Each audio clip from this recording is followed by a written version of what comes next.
বন্ধুরা, ছোটমোটো একটা ভিডিও, চিংড়ি মাছের রেসিপি। তো প্রথমে চিংড়িটাকে ভেজে নিলাম, তারপরে তোমার পেঁয়াজটাকেও ভেজে নিচ্ছি, দিয়ে ভালো করে নাড়াচাড়া করে ভেজে নিলাম। নেবার পরে তোমার পেঁয়াজটাকে এখন লাল করে ভাজা লাল হয়ে গেল। এবারে তোমার আলুটাকেও ভেজে নেব, আলুটা দিয়ে ভেজে নিচ্ছি ভালো করে।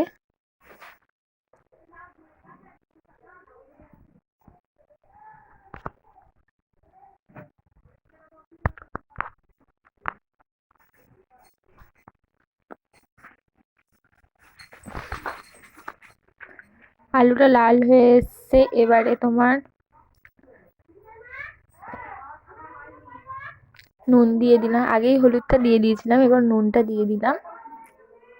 তারপরে একটু নাড়লাম ভালো করে যতক্ষণ নুনটা না মিশে। নেড়ে নিলাম নুনটা দিয়ে। এবারে তোমার জিরে গুঁড়ো আর তোমার ধনের গুঁড়ো দিয়ে দিলাম, দিয়ে ভালো করে নেড়ে নিলাম।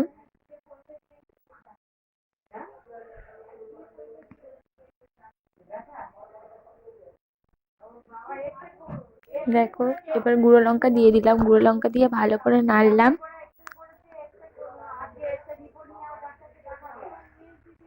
এবার জল দিলাম, দিয়ে ভালো করে নাড়লাম যাতে জলটা তাই তেল ছাড়ে। দেখো বন্ধুরা, তেল ছাড়তে শুরু করছে।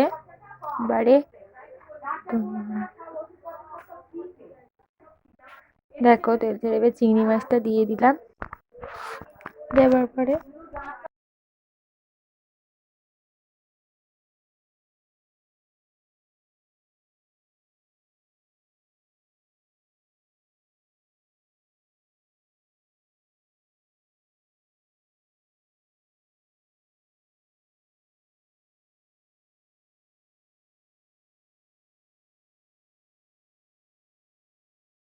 দেখো তরকারিটা হয়ে এসছে। এবারে একটু গরম মশলা দিয়ে দিয়েছিলাম আগে, তারপরে এই যে নামিয়ে নিলাম। টাটা, আবার কোনো ভিডিওতে দেখা হবে।